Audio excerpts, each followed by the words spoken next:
has been doing great PhD work with a group of Martin Buder in Jülich and also at the University of Aachen. Josias has a lot of expertise in quantum error correction, particularly in fault tolerance and topological quantum error correction codes. And he's going to teach us a lot. Yeah. Thank you, Thiago. So I'm technically still a PhD student, but yeah, I consider myself a last month's PhD student. So if everything goes well, yeah, I can consider myself soon doctor to be. Yeah. Yeah. First, I want to start by again showing a map, like some other people already did. So I'm from Germany, and more specifically, from this point right there at the border of 3 countries, from Aachen, where the Belgian fries, the Dutch cheese, and the German beer meet and coexist in peace. I'm also employed by Forschungszentrum Jülich, where you have already seen a greeting message from my supervisor this morning. So I'm part of the theoretical quantum technology group. Here you can see Markus. Also here is Katrin. We have Louis here from our group. Thiago has been in our group, so in this group picture he was still there. And next week at the workshop, also Lukas is gonna be here. If you want to check out our group website, it's müller.fz-jülich.de. As a little context, in our group, we look at a plethora of subjects that are all connected to quantum error correction, and we always try and connect it to some real-life applications. So we're working together with experimentalists that look at quantum computing platforms like trapped ions, neutral Rydberg atoms, Rydberg ions. Katrin is also an expert there if you want to talk to her about that. And with superconducting qubits. And throughout the lectures, I will also always try and connect the more theoretical concepts to implementations in these platforms. We look into, mainly nowadays into quantum error correction, but there's also several other things we look into. For example, quantum neural networks, where Lukas from next week is an expert. Quantum simulation of physical systems, or also more general quantum computing considerations. In these 3 lectures, today I will try and start from the very beginning, and we're going to see how far we go by introducing the basics of quantum computing, quantum error correction, stabilizer error correcting codes, and then hopefully we'll come all the way to topological surface codes. If not, that's totally fine.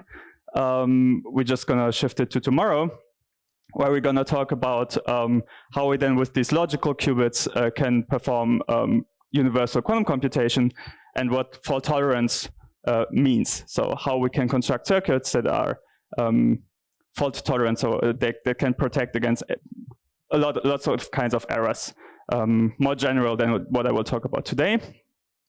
And then on Thursday, we will have some time to go into more advanced subjects, and I will show something which I was working on quantum LDPC codes and dynamical error correcting codes, and also show a little bit what other people in our group are working on, like measurement-free quantum error correction. All right. As in the other talks, please interrupt any time. I hope this works. I thought it was a nice idea from this morning, that you can also ask questions like anonymously on this poll board. So let me try whether I did everything correctly here. Yes, you should just be able to post questions there if you don't feel comfortable. But yeah, just interrupt at any time. There's no such thing as stupid questions, only stupid answers. Okay, let's dive right in. What is a quantum computer? So yeah, we've already heard about it a little bit in the lectures this morning. We will consider a quantum computer as some computer which works with the laws of quantum physics, but since we live in a classical world, there's going to be classical input and classical output.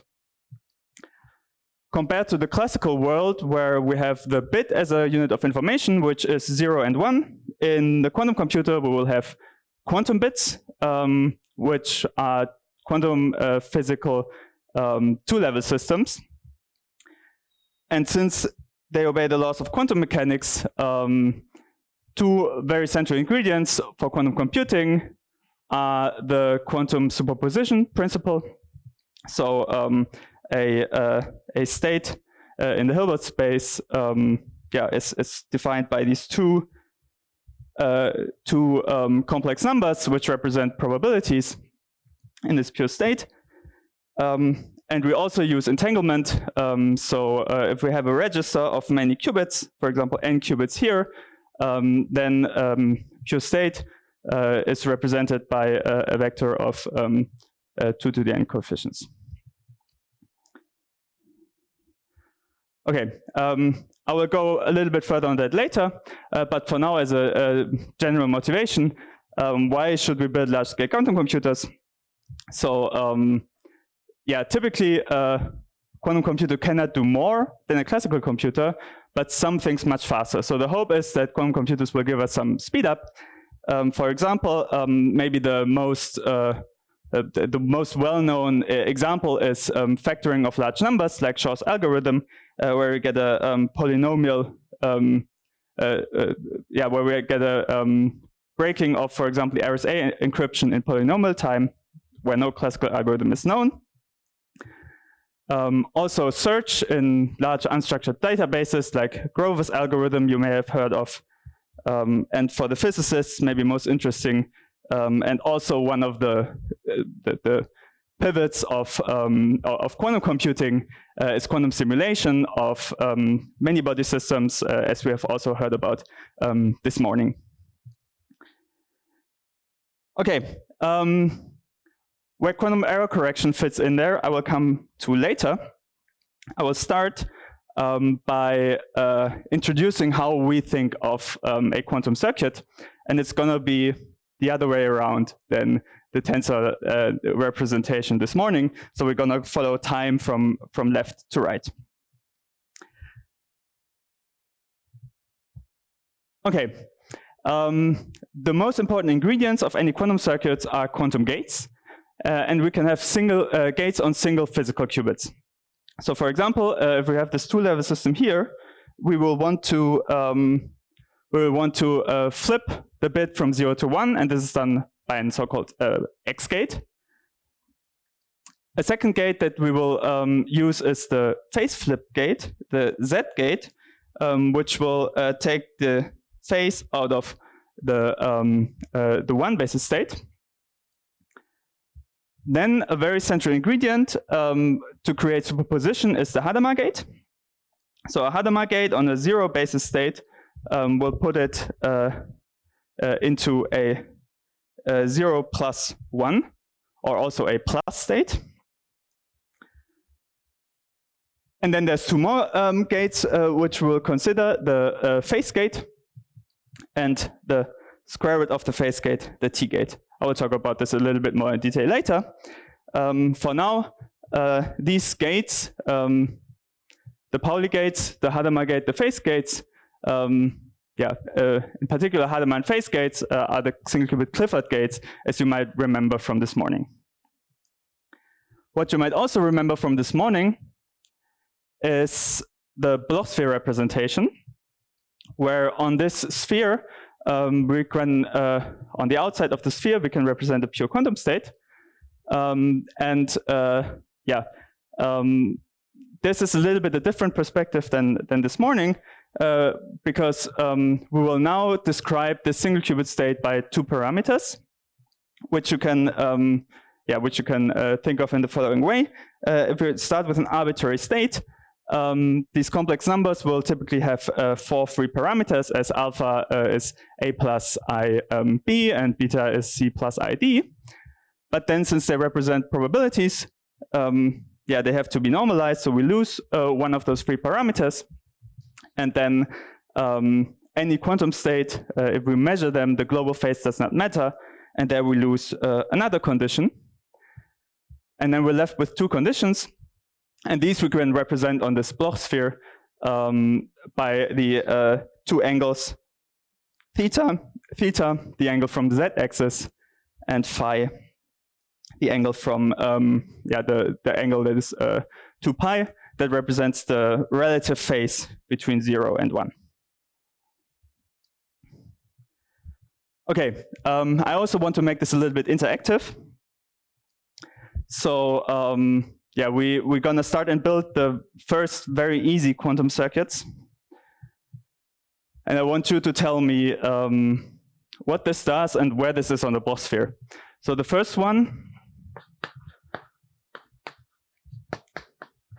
is a Hadamard and then a Z on this 0. Can someone tell me what comes out of that simple quantum circuit?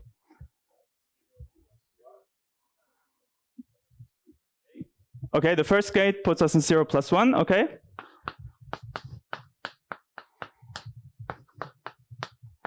Yeah, and then the Z. Yeah. And 0 minus 1, I've already defined before as a minus state. And on the Bloch sphere, can someone tell me where this is on the Bloch sphere? On the x-axis, in which direction?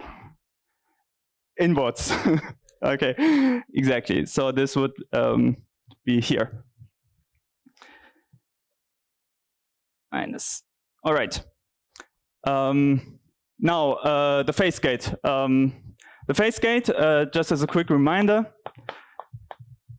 it acts trivially on the 0 state and it's a phase of I on the 1 state. Maybe just as a quick addition, if we represent this as a matrix, we can calculate all the matrix elements, and this would be represented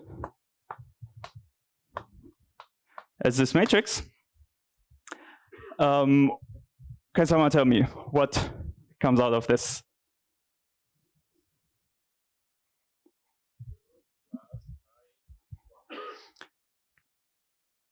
Zero, exactly, and then similar as before, the S acts only on the 1, so 0 plus I1. Okay, and does someone know where this lies on the Bloch sphere? On the y-axis, yeah, good. So the single qubit Paulis have been introduced also this morning.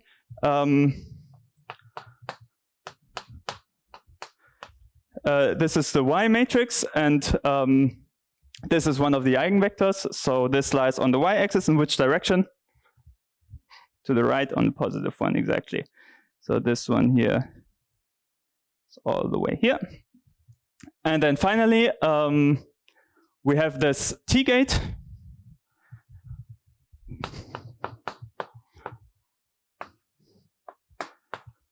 Which is square root of S.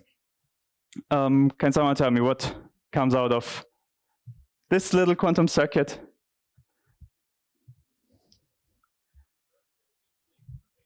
Yeah.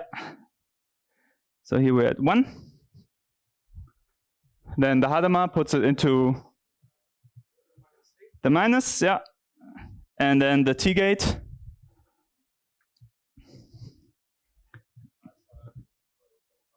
It's a square root of I, where? Okay, so 1 over square root of 2, 0, minus square root of I, or e to the I pi over 1. Okay, and where does this lie on the Bloch sphere? Somewhere. I mean, yeah, now we could get the actual angles. Yeah. And then somewhere like here, approximately like this. Yeah. Okay. So this gate set that I've shown you here only acts on a single qubit, and we can create a superposition. And what is also very important, which I will not go into detail, is that using these gates plus the 2-qubit CNOT gate, which I will show on the next slide, we will have a gate set where we can reach already with this one, if we use combinations of this, we can actually reach any point on the Bloch sphere. In order to create entanglement, we will need a 2-qubit gate. And yeah, the prototypical example is the 2-qubit CNOT gate, which acts on 2 qubits and flips a target qubit if and only if the control qubit is in 1. So for that, we can, for example, write down a logic table like this. So if a control qubit is in 0, then we do not act on the target qubit. And if the control qubit is in 1, then we do act on the target qubit. And a very simple example where we can see how we can now create entanglement. I will also draw here is the following circuit. We start with a 0 state. Oops. And yeah, with another 0 state, do it like this.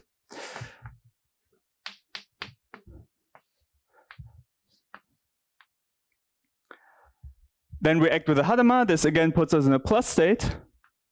And then the C0 on 0 plus, which is 1 over square root of 2, 0, 0 plus 0, 1. The other way around.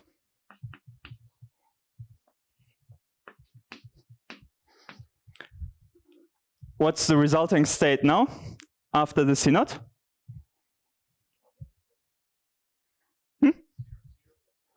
Exactly, 1 over square root of 2, 0, 0 plus 1, 1. And this state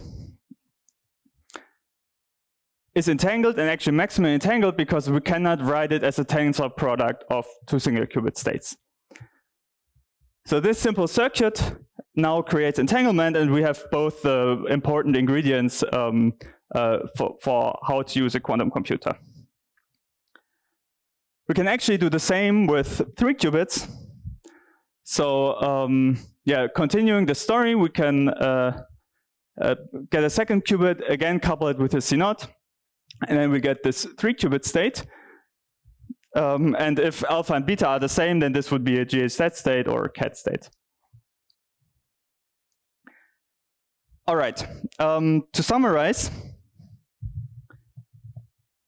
now we can basically do anything, or almost anything. In a quantum computer, I have not talked about measurements yet, but if we start now with some quantum state psi I, we do a unitary computation, then what I've shown you now is enough to perform universal quantum computation.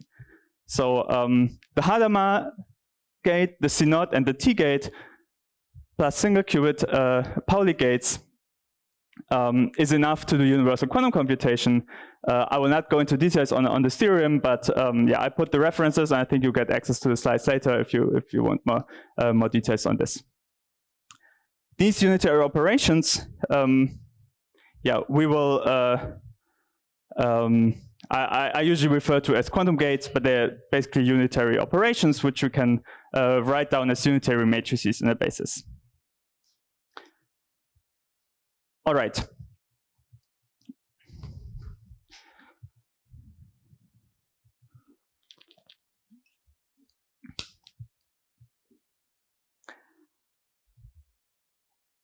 Now, since we know everything about quantum computation, we can start and talk about quantum error correction. And for that, I again want to start with some motivation. Why do we need quantum error correction?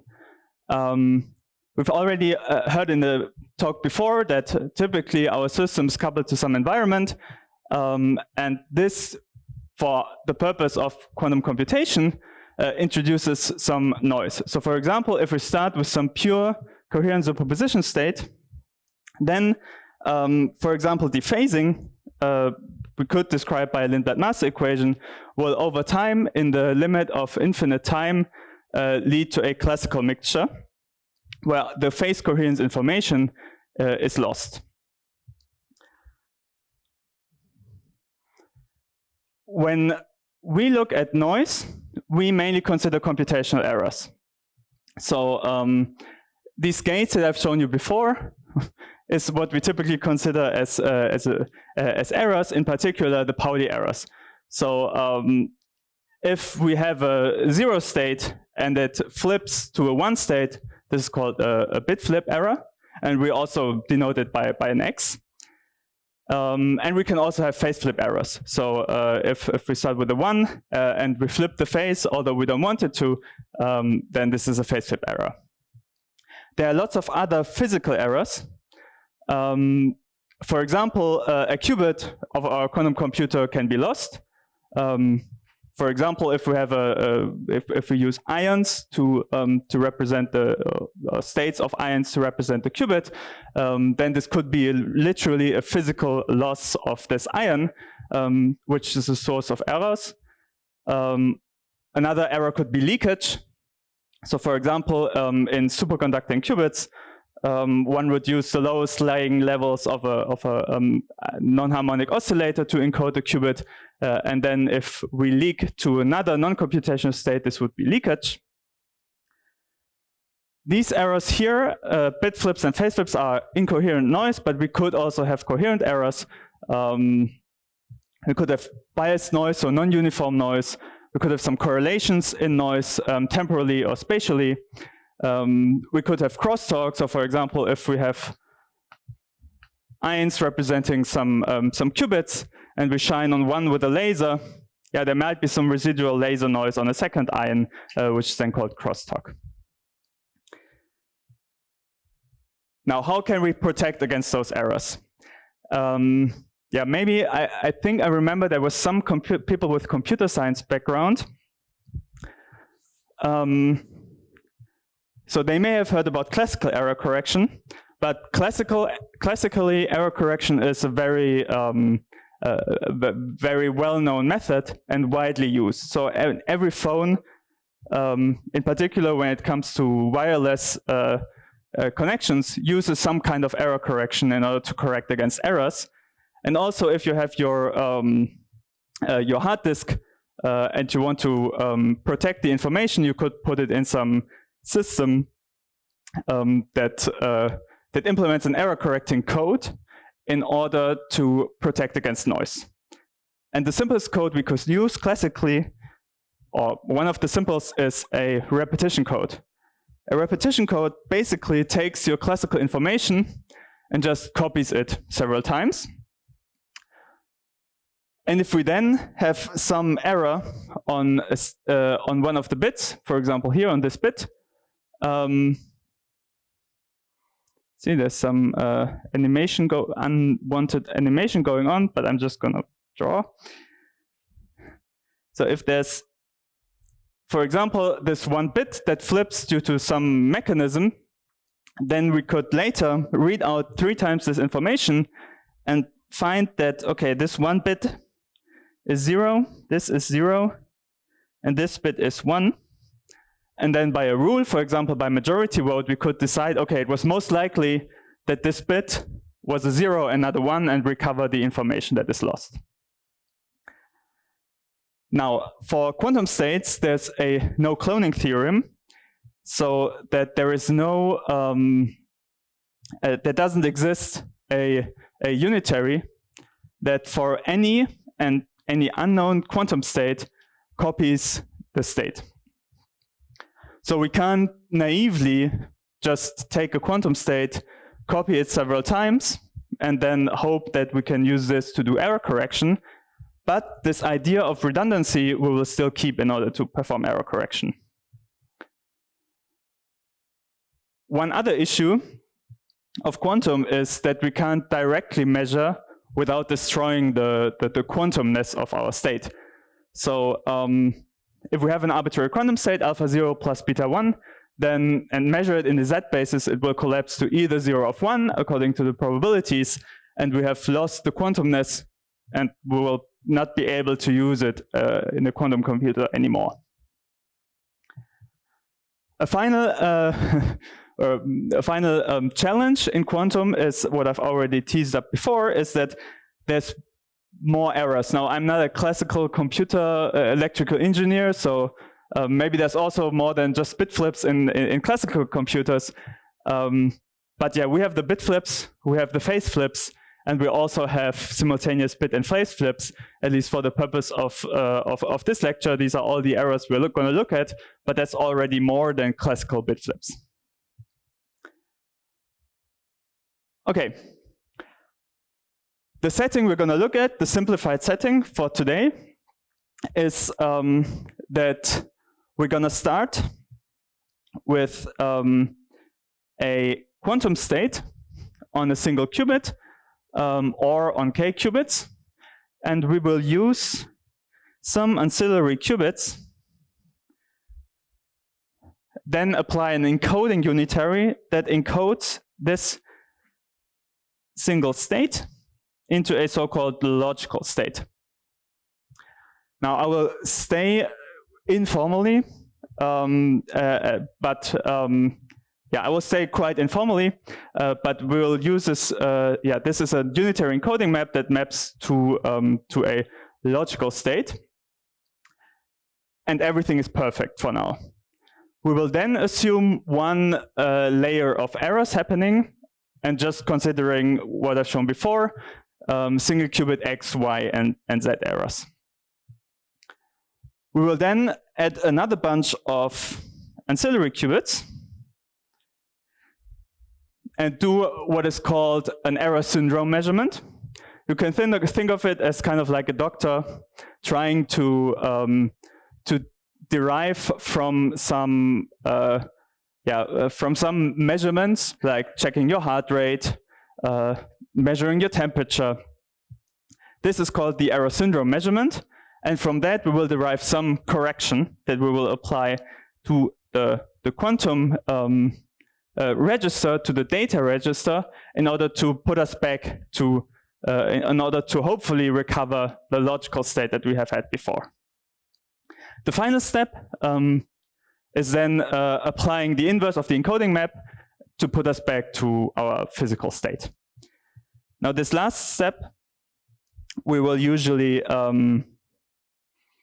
not do. We will just measure out the quantum state using, for example, methods introduced this morning. Okay, to make this more, yeah, this is now very abstract, and I want to make this very concrete with an example of the so-called 3-qubit repetition code. Now, in this 3-qubit repetition code, we'll actually use the same circuit, or almost the same circuit that I have shown before. The arbitrary quantum state we want to encode, it's just alpha 0 plus beta 1. And if we now use 2 CNOTs with 2 ancillary qubits, we'll get a logical state that has 2 basis states, 0, 0, 0, and 1, 1, 1. Now, this looks very similar to copying. But crucially, we're not copying the state, but we're encoding the basis states into logical basis states. Now, what is also important is that because we started with 1 unknown quantum state but 2 known states, we have 2 independent constraints that are fulfilled. This will also become important later, but what you can see here is that these 2 operators, Z1, Z2, and Z2, Z3, they actually have +1 expectation value on our logical state. We can verify this by calculating Z1, Z2. So this is just 1/2.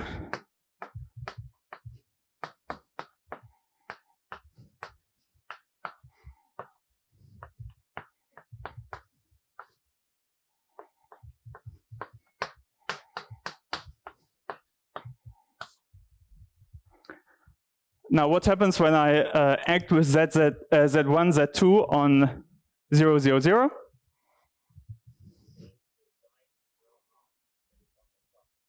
Does it change the sign in front of 111? Exactly. When I apply one gate, I get a -1.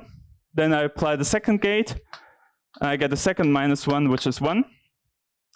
And I have the same state, which has overlap 1. Or 2, and then 2 divided by 2 is 1 again. And the same holds for Z2, Z3. Now what this also represents is a measurement of the parity, of the Z parity of the state. And as you can see, Z1, Z2 has even number of Z operators. So we get an even number of -1s out, which then has a +1 expectation value. Okay, so now this is the encoding step for the 3-qubit repetition code. The next step is errors. Now I've drawn one example bit flip error. This bit flip error now flips here the first bits in our basis states. And what it will also do is now if we measure these set, it will change the parity of these operators. So now the first two, if we have Z1, Z2, we will only get one minus sign out. So we will have an expectation value of -1 of the Z1, Z2 operator. For Z2, Z3, we still have an even number of ones, and we will get a +1 out of it. Okay, so now we know theoretically these expectation values indicate the presence of some error. How can we implement these measurements practically? Practically, we will, as I've shown before, use some additional ancillary qubits and perform a projective measurement of these operators. This can be done in the following way. We take this ancillary qubit and put it, for example, in a 0 state, and then couple using CNOTs the 2 data qubits to this ancilla, and then measure out the qubit in the Z basis. Now, if we do this, you can see that if the data was in 0, 0, then these CNOTs do not apply the X gate on the target ancilla, and nothing changes, and the outcome of the Z basis measurement on the ancilla 0 will be +1. If the data qubits are in 1, 1,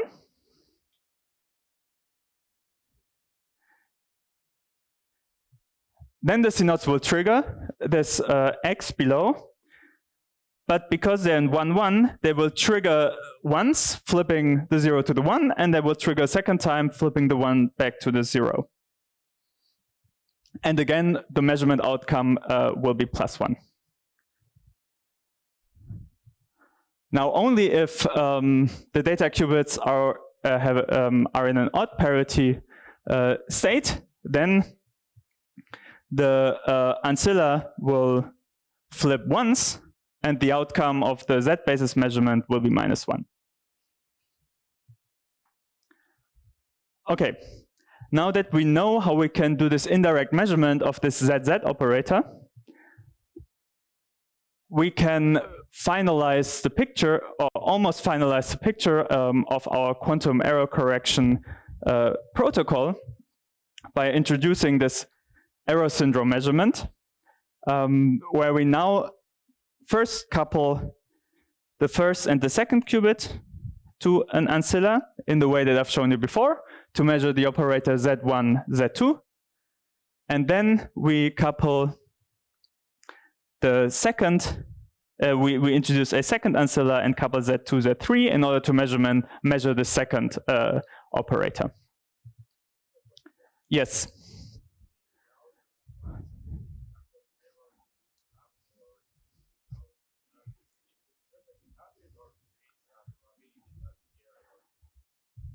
Okay, that's a good question, and we will come to that a little bit later. Yeah, we'll come to that a little bit later. For now, we just assume this x1 error has happened. Yeah.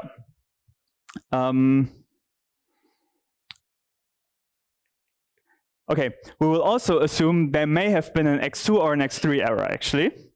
And if we do the same as before, and check which operators actually will get a -1 expectation value, we can write down this lookup table I've drawn here. And we will see that an x1 error will, this x1 error, it will flip the sign of the z1, z2 operator.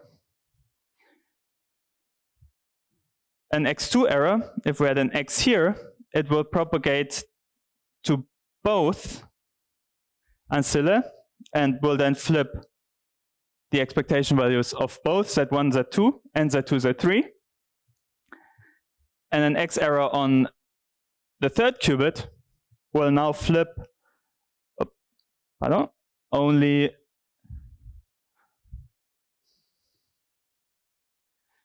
here on the third qubit. It will only flip the expectation value of z2, z3. So if we measure these two operators, that's actually 2 to the 2, so 4 different measurement outcomes, +1, +1. There we assume nothing has happened, so we don't apply any correction. -1, +1, -1, -1, and +1, -1, where we'll apply x1 as a correction, x2 as a correction, or x3 as a correction. Okay, so if we now assume that these errors are the errors that could happen, and we measure -1 and +1, then we apply this x correction, and indeed we will get back from our noisy state here in the middle, where we are not in the original state that we have had, and we will go back here to the correct state after we have performed error correction. Okay, so this has been now a very specific example where we assumed that we can now correct for x1, x2, and x3. Now I also want to consider a second option, and I will add a second error here. So if I add now the second error, what will be, and we assume that both x1 and x2 have happened, what will be the error syndrome of this error? So what will be the measurement outcomes here? Z1, Z2?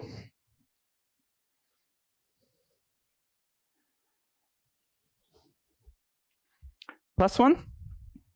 Why?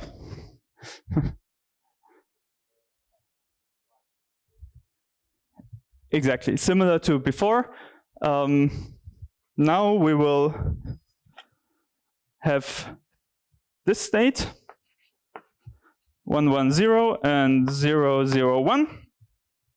And now here, twice the sign is taken out, which again squares to 1.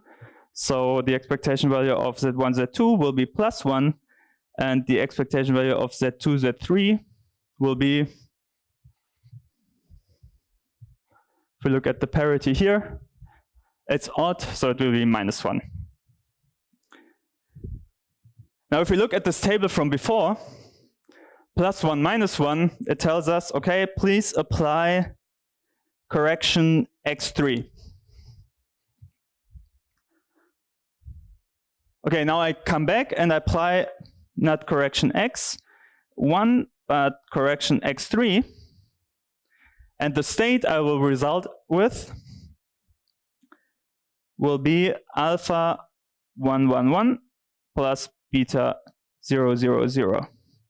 Because in total, I have made x, x, and a third x error. Now, is this good? I see some heads. Yeah, this is not good because this is not the state we have started with. However, this is a state that is a valid a valid logical state because we have started with the basis states 0 and 1, and we've encoded 0 in 0, 0, 0 and 1 in 1, 1, 1. So this is our logical basis, and these are both logical basis states. But what we have actually performed is a logical error. I will make this more formal in a bit, but now we know which errors we can correct in this code and which errors we cannot correct, at least when it comes to bit flip errors. So yeah, let's calculate a little bit the success probability of this code. Now, as you have asked before, we should always ask what kind of errors can happen. And for now, we assume that we can have stochastic and independent errors affecting the physical qubits. And we will have a single bit flip error with probability p. And we have no error with probability 1 minus p. This is called a bit flip channel. And we could, for example, write it as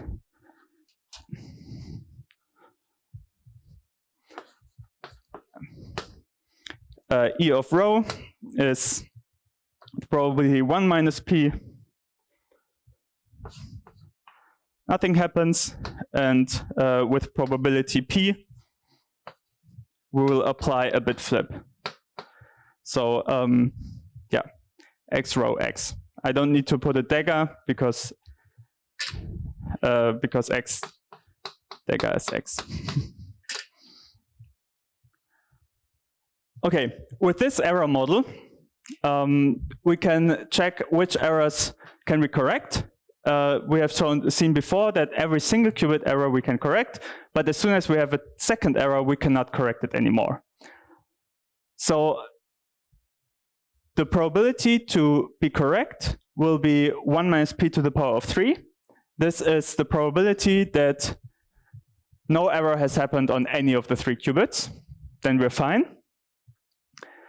And then we have the probability that one error has happened on a qubit, and on the other 2 qubits, no error has happened. There are 3 such cases, the 3 single qubit errors. And that's everything we can do. So the total probability to be correct is 1 minus 3p squared plus 2p to the power of 3. And the failure probability is 1 minus this probability. This we can now compare to the probability of a physical qubit, a single physical qubit failing. And in this error model, we have defined that the bit flip, the failure case, happens with p, and the success case happens with 1 minus p. Yeah. Yes. This should be a minus.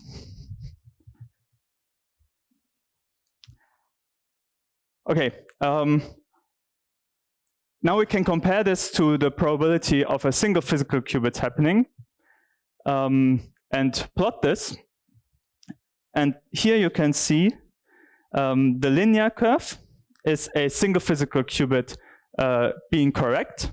So if we draw the single qubit error rate versus the probability of being correct, it's just a linear curve, 1 minus p. Whereas the probability for this 3 qubit code to be correct under this noise model scales as 1 minus 3 p squared. Now, because it's a p squared scaling, we will have some area or some range of physical error probabilities where the probability of the 3 qubit code to be correct is actually higher than of one single physical qubit.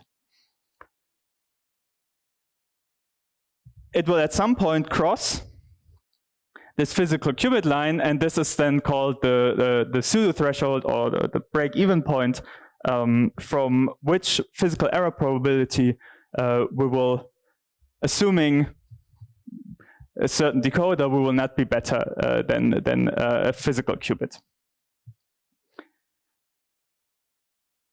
Okay. Now this looks, this is a pretty small, I would say, probability to be better. And the question is, the next question I will ask is, can we become better? And there's basically 2 ways to protect better against noise using this, this bit flip code. One is using more physical qubits. So for example, if instead of just mapping the basis states to 3 qubits,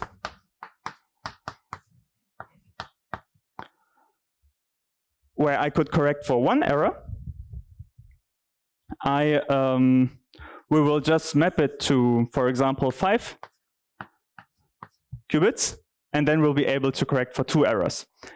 The reason for that will become apparent later, but it's a very similar idea to the classical repetition code that I've shown you before by majority voting.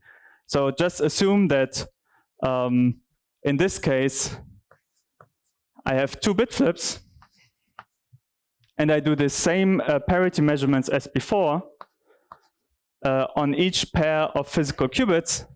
Now I have a total number of 4 bits, so 2 to the 4 different syndrome vectors, and there will be much more space in order to correct for more errors.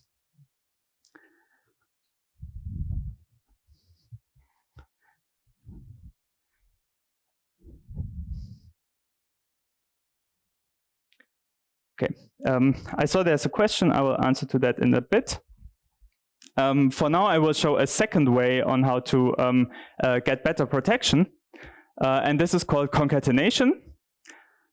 In concatenation, what you do is you take your encoded quantum state, and you think of you can think of every logical qubit after that as another physical qubit, and then do just one other round of encoding.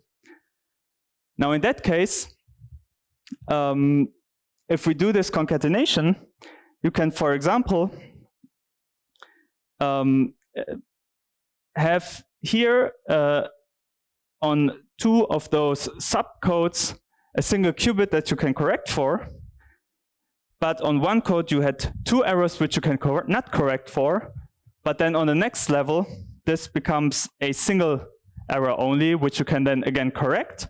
And if you do this in L levels, you will get an exponential suppression. Because at every step, the probability of failure, let me see here, the probability of failure, which scales quadratically.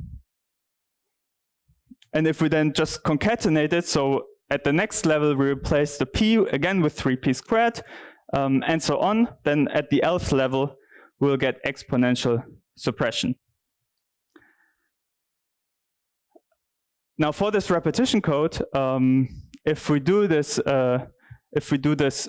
concatenation, then the pseudo threshold or the real threshold, which is the value p, where if we go to infinite system size, below that value, the failure rate will go to 0.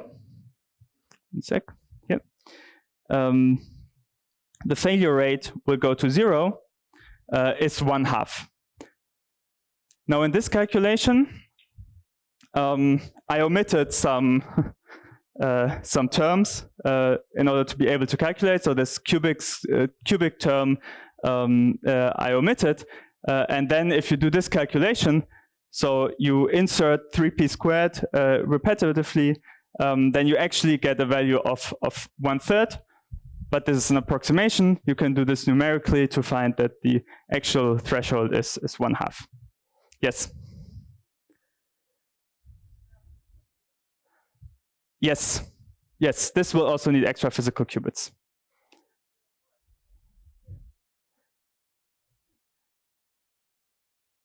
In this case, it's 9 physical qubits that we'll need. Yeah. Yeah. But we will be able now here we can correct for 4 errors. Yeah, but yeah, these are all examples. I will make this more rigorous now by introducing the stabilizer formalism. Because for now, what we mainly did was to work with cats. And the more physical qubits we use, the longer these things were, the more possible states are there. And the stabilizer formalism is a very it's a very good way to represent quantum error correcting codes in a compact way. Okay, so before that, the question on the board is, are there ways of controlling what kind of errors will be more probable? Is this meant in a, like, with respect to certain platforms where different errors can happen? I don't know who posed this question. If it's meant with respect to platforms, yes, there are different errors on different platforms, and there are codes that can correct for some errors better than for others. We will see this now, and then maybe on Thursday I will talk a little bit more about implementations on platforms, and then we can talk about this again. Okay, for now, let's talk about the stabilizer formalism. Yes. Yes. Mm-hmm. Yes.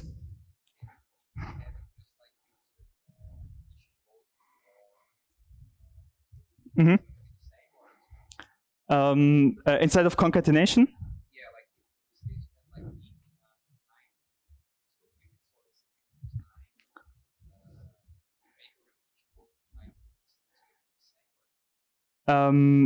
I think it's going to be the same, just the prefactor is going to be different.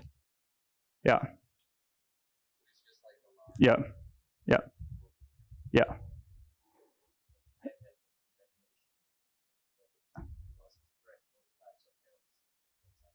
Yeah. Yeah. I will come back to that in a bit. For now, let me give you a few moments to relax, and I will clean the table and the blackboard, and then I will write something.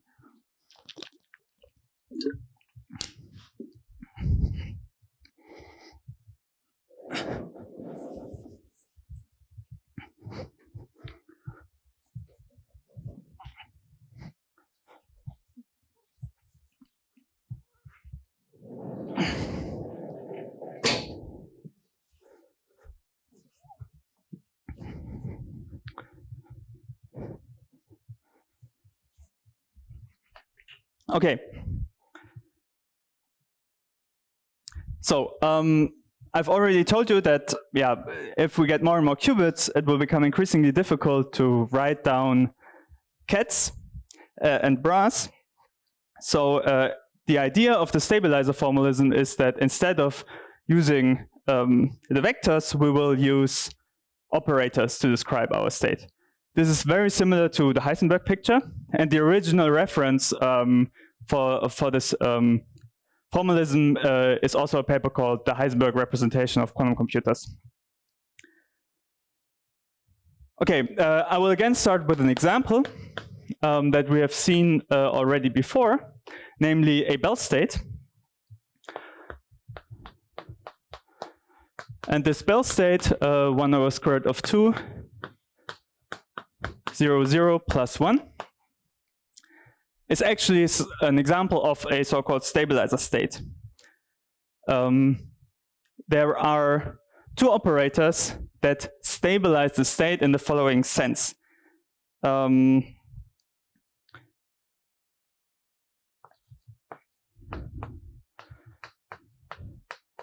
operator Z1, Z2, and the operator X1, X2, if we act on those on our Bell state, they are +1, these Bell states are +1 eigenstates of this operator. Why? Again, Z1, Z2, it gets out two minus signs of the second part, which then square again to +1. For S2, we will actually flip the bit of both states, but because they have an equal weight in the state, yeah, the order doesn't matter. So we will again find that the spell state is a +1 eigenstate of the second operator. Now these two states actually uniquely fix this quantum state, and these two operators, and these two operators also commute. So we can check that S1, S2, that they commute.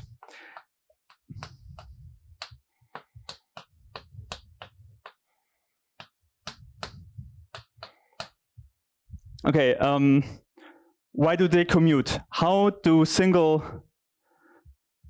Pauli, so if I had X and Z, do those two operators commute? No, it's not 0. However, they anti-commute. And if both of them anti-commute, well, actually, I wrote something wrong here. This has to be 0. If both of them anti-commute, then the two of them commute because we have two minus signs again. If you want as an exercise, you can just write this out, but I hope you believe me for now. What these two operators also do is they generate a group. We have heard in the talk, the second talk today, what a group is, so I don't need to define it again. I can just write down the group that those two operators generate, and it's actually an abelian group, because if we start with generators that commute, then all elements of the group will commute. And this group, I will now call it a stabilizer group, has elements 1, because the Pauli is always squared to 1, then Z1, Z2, X1, X2, and the product of those two, which is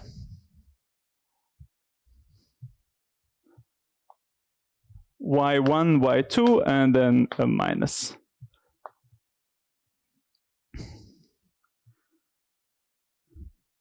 Okay.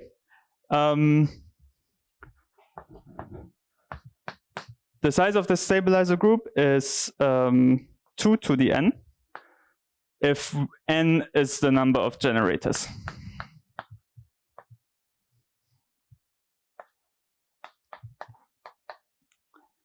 And we can generalize this to n qubits as well. So if we have an n qubit state,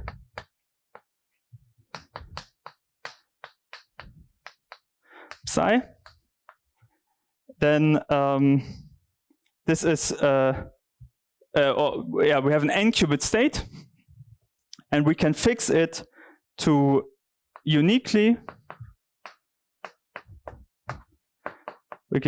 fix it to some psi if we write down n stabilizer operators and impose that Si psi is plus psi for all I1 to n.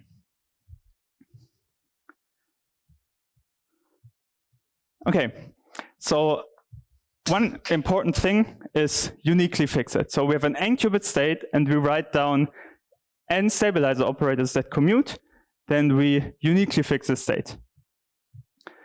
In the case of the Bell state, we had a 2 qubit state, and we wrote down 2 operators, so it was uniquely fixed. However, in order to do some logic, we want some logical subspace. So we don't want to uniquely fix it. We want to have some degrees of freedom left in order to perform logical computation. And for that, I will introduce the 3 qubit code now from a slightly different perspective as a stabilizer code. So we have seen that we map the basis state for the 3 qubit code from 0 to 0, 0, 0 and from 1 to 1, 1, 1. We have also seen that in this encoding circuit, we had two known states, so they were the two constraints, these Z1, Z2, and Z2, Z3 operators that had +1 eigenvalue. So they actually look very similar to this one, and we can write down the stabilizers of this quantum code as S1 as Z1, Z2, and S2 as Z2, Z3. And as we have seen before, if we apply Si to any state psi L, that is a linear combination of 0L and 1L, the logical basis states, then this will be plus psi L.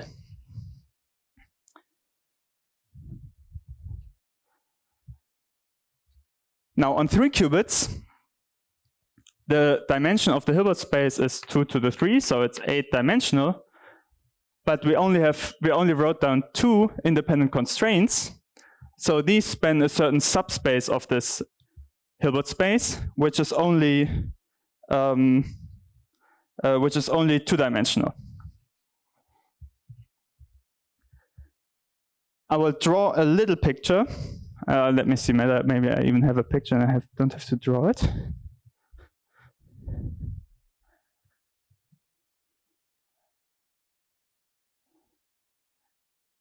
Yeah, here. Okay, so if we have this, okay, so we had these two constraints on a 3-dimensional, on 3 physical qubits. So there's 1 degree of freedom left. So we encode 1 logical qubit, which is this 2-dimensional subspace of the full Hilbert space.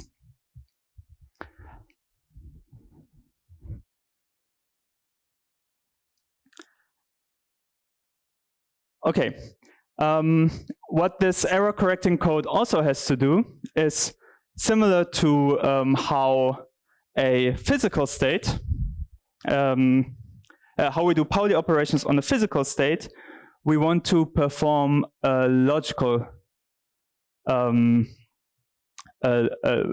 operations. So if we have this, I have to switch back here. Okay. So if on a physical level, here, we have Pauli operators X and Z that act on our physical basis states, we want logical operators. The logical operators in that case are X1, X2, X3, because they bring us from 0, 0, 0 to 1, 1, 1. So they act on the logical states in the same way as the physical operators would act in the physical space. The logical Z operator, Z1, Z2, Z3,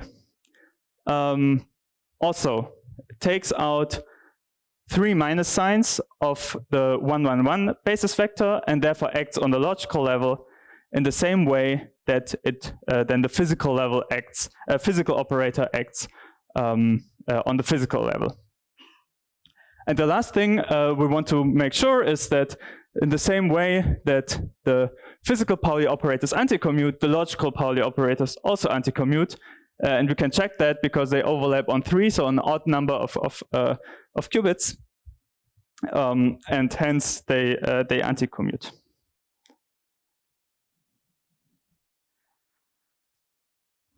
Okay, now to summarize, to summarize the stabilizers again, they are Z1, Z2, and Z2, Z3. And in order to be able to measure the stabilizers without destroying the logical information, one requirement is that they commute with all the logical operators. And this we can also check because Z1, Z2 overlaps with X1, X2, X3 on 2 positions, so they commute. Similarly, Z2, Z3. Okay, how can we now use the stabilizer formalism to look at the errors that I have shown you before in the circuit? For that, we can again look at this code space, and we will find that if we have an x1 error, it will take us out of this logical subspace into orthogonal subspaces of this Hilbert space. So errors in the stabilizer formalism, they map errors map valid logical states into orthogonal subspaces.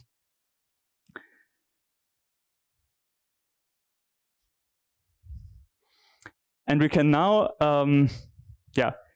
put this all together and write down a general theory of stabilizer codes. So first, we will start with n minus k commuting stabilizer generators that, in the same way as I've shown here and in the example of the repetition code, will define the code space as being the +1, as being the vectors that have +1 eigenvalue on these operators. Now, if we write down n minus k commuting stabilizer generators, for n physical qubits, we have k degrees of freedom left. Here we had n qubits and n stabilizers, so it was a uniquely fixed state. In the case of the repetition code, we had 2 operators on 3 qubits, so we had 1 logical qubit that was defined, but we can generalize this to encode k logical qubits and n physical qubits. The stabilizer group is then the stabilizer group is an abelian subgroup of the n qubit Pauli group. So we write down n minus k commuting stabilizer generators, and they generate the full group. So we don't need to measure the stabilizer generators Z1, Z2, Z2, Z3. We can also measure products of those. And then we have the logical Pauli operators that preserve the code space and simulate the physical Pauli operators, so they obey the same commutation relations as the physical Pauli operators would do. So Pauli logical x and z on logical qubit I will anti-commute, but logical Pauli operators acting on different logical qubits will commute, because physical qubits that are distinct don't talk to each other. At least the x and z on those. Okay, we can also draw a picture. We usually start with the stabilizer group as a subgroup of the Pauli group. And now, if you paid close attention, I think also the normalizer, maybe the centralizer was mentioned this morning. These logical operators that commute with all the stabilizer generators or all the stabilizers, but are not stabilizers themselves, they generate the normalizer of S in P. And the difference of the stabilizers and those elements that commute with all the stabilizers, but are not stabilizers themselves, are the logical Pauli operators, and at the same time, undetectable errors. This we've also seen before. So on the 3-qubit repetition code, to get from 0 logical to 1 logical, we can either deliberately apply the logical x, x1, x2, x3, or if errors happen, and with probability p to the power of 3, this x1, x2, x3 error happened, this is a logical error, and it's an undetectable error.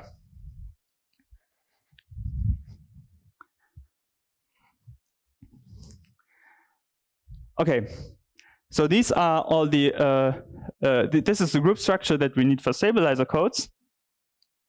And if we now have, now we're gonna take a closer look at what kind of errors we can correct and what this implies for how good our error correction will be. And for that, I introduced the distance, which is the minimum weight of any non-trivial logical operator. We have seen before that only if we apply x1, x2, x3, we will get an undetectable logical error. So we can actually, only from distance d, not detect an error anymore. So from any d-1 errors, we will be able to detect, and any d-1/2 errors, we will be able to correct. And then typically, when we have such a stabilizer code, we will write down this triple NKD, where n is the number of physical qubits we use to encode k logical qubits, and then this minimum weight of a logical operator, so the minimum number of errors we need to go from to have one a logical Pauli operator is then the distance, which is d. Okay, let's see how am I doing the time. Okay. Okay, now I want to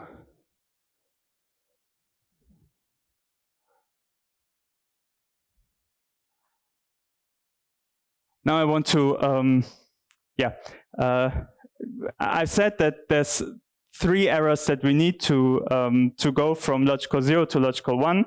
So one might think that the distance of the repetition code is actually 3. Who of you thinks the distance of the repetition code is 3? Now, after I've told you about it. Nobody's raising their hand. Why do you not think that the distance is 3?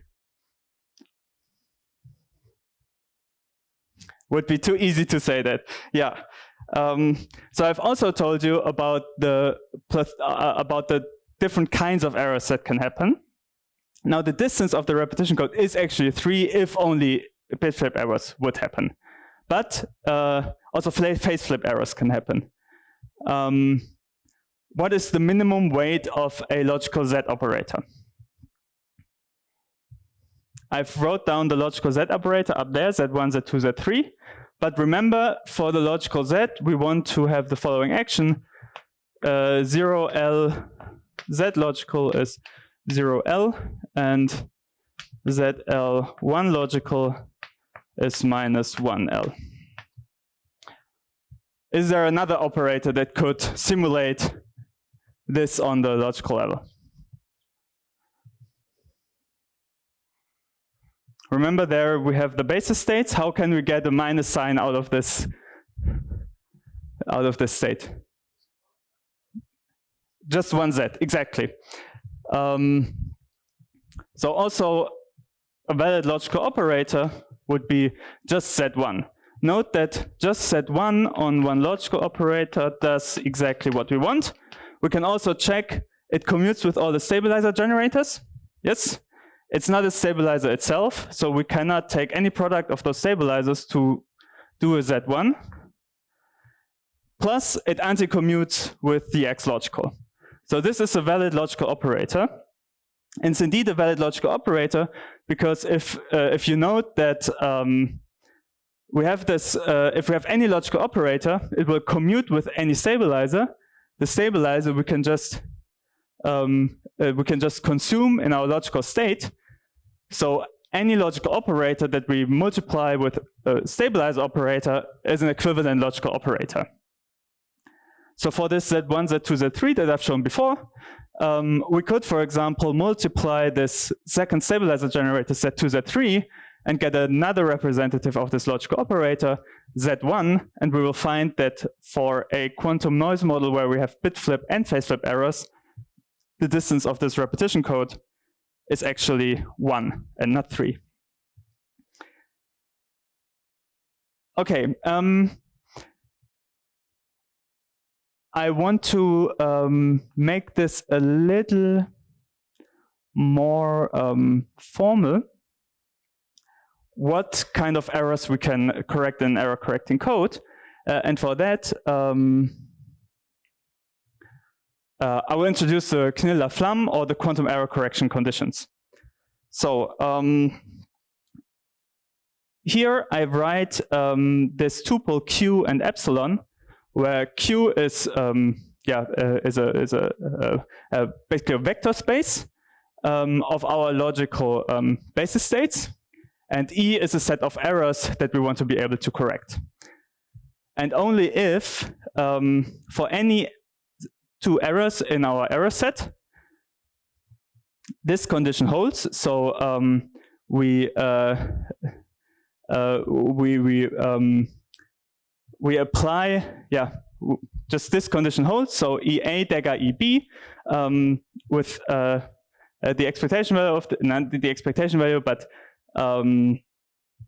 we take any two states and we act on one state with the error, and then we act on the other state with the other error. Then these errors, they generate orthogonal subspaces to each other up to stabilizers. So we can make this a little, now the CAB looks a little strange maybe, but we can actually diagonalize and choose a spanning set of errors, and then we can see that if we have these two errors, that they will actually generate first, let's do it slowly. If we have A equals B, then we will this condition just means that F are unitary errors, because then F dagger F is proportional to the inner product of psi and phi. If we have A is not equal to B, then this inner product should be 0. So different errors generate orthogonal subspaces, which means that I can distinguish these different errors FA and FB. So to summarize, to recap, if we have a set of errors that we want to correct, first of all, they should in particular generate orthogonal subspaces. So there's a measurement that can distinguish these errors, and that then afterwards we can correct for these errors. Now, if I would already put a delta AB here, then this would already hold for the set EA-EB, but only if this only holds after diagonalizing, we still have these eigenvalues of CAB here, which means that we don't have to correct, we don't have to distinguish each error, but we only have to distinguish them up to stabilizer operators. So there might be some degeneracy in there.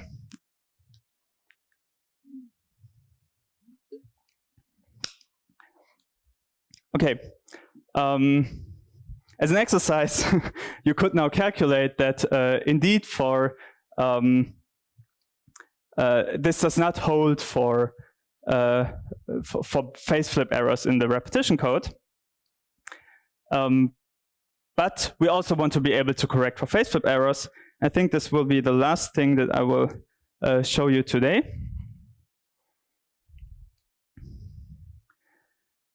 How can we now also correct for phase flip errors? Now, first of all, I want to pose the question of how large must the Hilbert space be if we want to be able to correct for an arbitrary number of errors, namely T errors. And is 3 qubits enough? So here we have the 3-qubit repetition code. And we have seen that, okay, we can correct for a single bit flip error, but we cannot correct for a phase flip error. And the question that I'm now posing is, would 3 qubits even be enough, or do we need more qubits? And for that, the quantum Hamming bound is a, I think, quite intuitive way to reason about that. Quantum Hamming bound.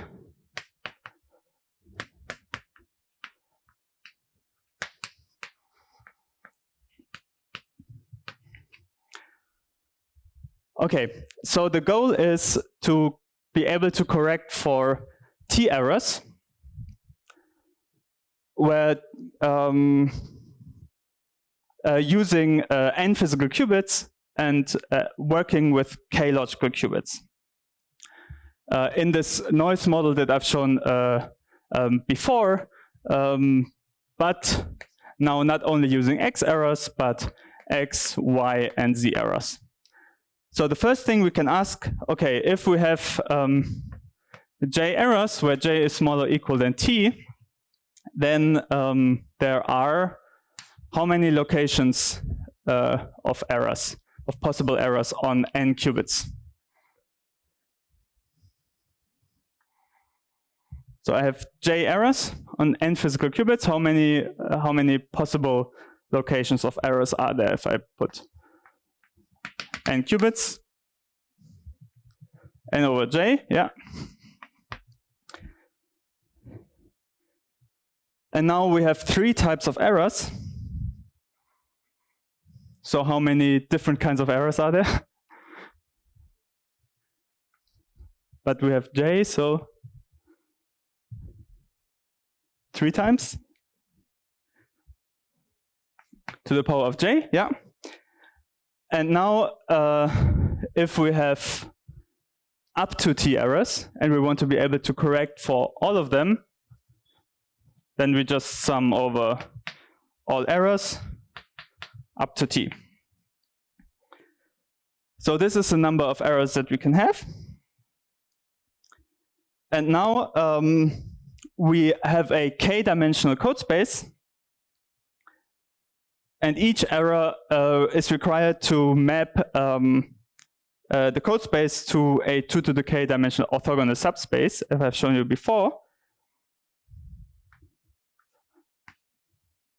And all of this has to fit into the physical Hilbert space. So this has to be smaller or equal than 2 to the n. In simple words, the number of syndromes we get have to be at least large enough to fit all physical errors that we want to correct in there. And this is the quantum Hamming bound. It's not this is the quantum Hamming bound, and this can give us the smallest number of physical qubits required to correct for arbitrary number of x, y, and z errors. So for example, if we have one logical qubit and we want to correct for one arbitrary error, then we can put this in and we will find, so we insert this and we will get 2 times 1, this is for j equals 0, plus 3n. This is for j equals 1, n over 1. And this has to be smaller or equal than 2 to the n. And if we work that out, then n, for this to hold, n has to be larger or equal than 5. So with this 3-qubit repetition code, from the beginning we were doomed because there's just not enough syndrome space in order to accommodate enough orthogonal subspaces for all of these errors. We've already seen there's 2 to the 2, so there were 4 vectors, so there was only space for x1, x2, x3. There wasn't even space for z1 and z2. So we need at least 5 physical qubits. And the code that will actually, the smallest code that will be able to correct for x, y, and z, I'll just write it down now, is a so-called 5-qubit code, or also 5-qubit perfect code, because it actually saturates this quantum Hamming bound. And it has, how many stabilizers does it have? Can someone tell me? You can't. It is a 513 code. Now someone can tell me how many stabilizers it has? How many stabilizer generators? If this n and this is k, then we will have n minus k stabilizer generators, and they are x, z, x, z, I, and cyclic permutations of that. So I, x, z, x, z, z, I, x, z, x, and x, z, I, x, z. These are the stabilizer generators. And valid logical operators of this code would be x on all 5 qubits and z on all 5 qubits. You can convince yourself that because in every of these terms there's 2x and 2z, these two operators will always commute with the stabilizer generators. Now, because it's 5 qubits, these two operators will anti-commute. And now the question is, this distance of 3, where does it come from? If this is 5 again, then for that we can go back to the stabilizer equivalence and just multiply, for example, this XL with this first one, and we will find that this is also proportional to YX,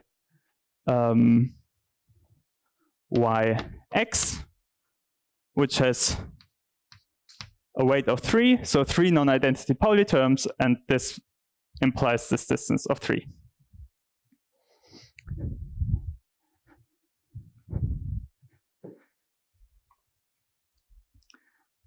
Okay.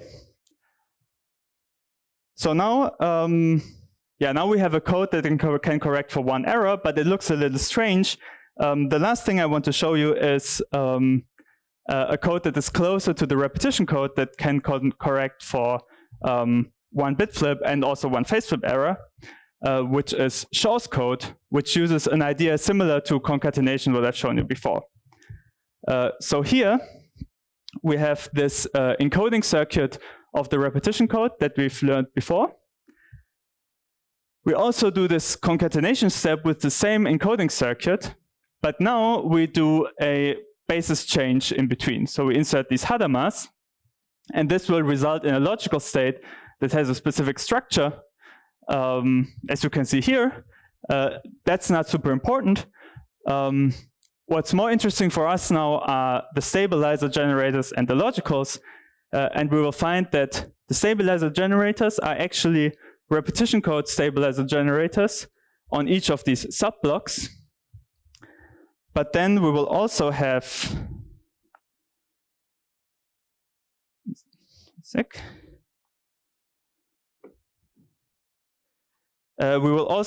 X stabilizer generators that span over these blocks.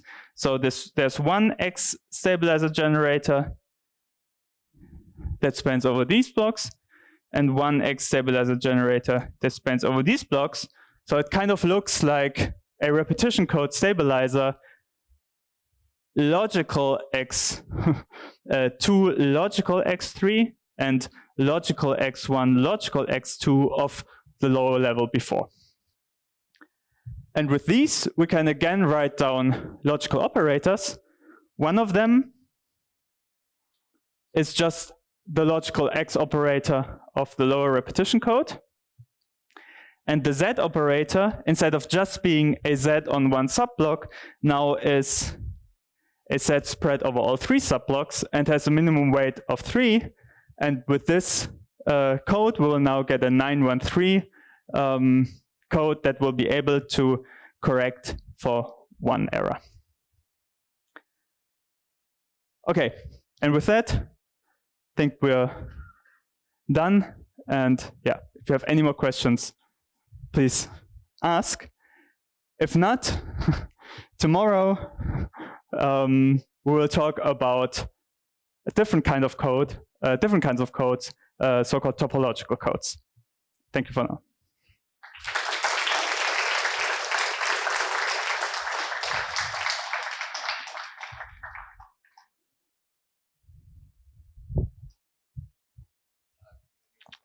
Mm-hmm. Yeah. Yes.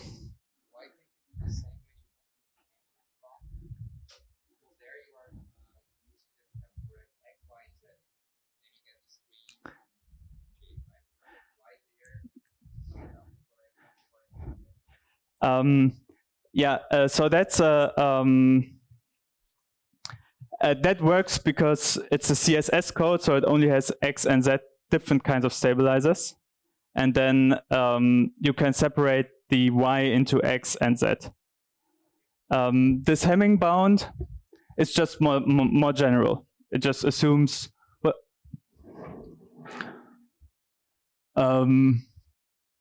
yeah, it just assumes x, y, and z, and then you also get this code with these mixed stabilizers. Yeah. Yeah.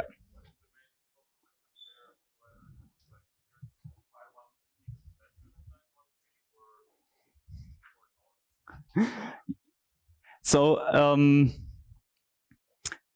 this distance indicates the smallest number of errors you can correct for. You can also think of this in the following way.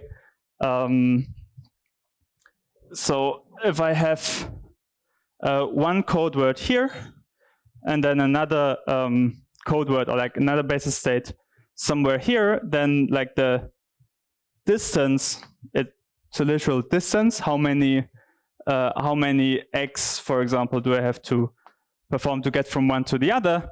And then the number of errors I can correct is d minus 1/2, because that's where I am still close enough to one code word to get back to it. And this then also gives you the scaling of the logical error rate. So if you look again at this picture here, this 3p squared, it's the first term where you cannot correct an error anymore. So the logical error rate will always be proportional in this error model to p to the t plus 1, or like p to the d plus 1/2. This is like the lowest scaling. So the scaling depends on d only, so they have the same scaling. Now there will be, it's proportional, so there will be a prefactor, and this prefactor, it's like it's not trivial to get it. In general, if you have more space for more syndromes, you can correct for more errors. So you might be able to correct for more 2-qubit errors in this 913 code than in the 513 code, because there's more space available. But then at some point, yeah, but it's like, it's not, yeah, you can't from these parameters only say this code is better than the other. Also always depends on the structure. Second, it also depends on the noise model. We're still looking at single qubit noise and one layer, and everything else is perfect. If you have a circuit later where every gate might be noisy, then things might change again. So proper way to compare them is probably to take it simulated, show show what's the actual logical error rate of this stabilizer code. You also had a question?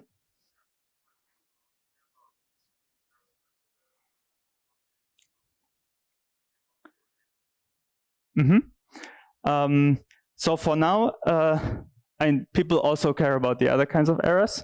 We only care about these errors because if we perform this measurement, we will collapse to one of the axes that we measured on. Yeah, I think that's good enough for now.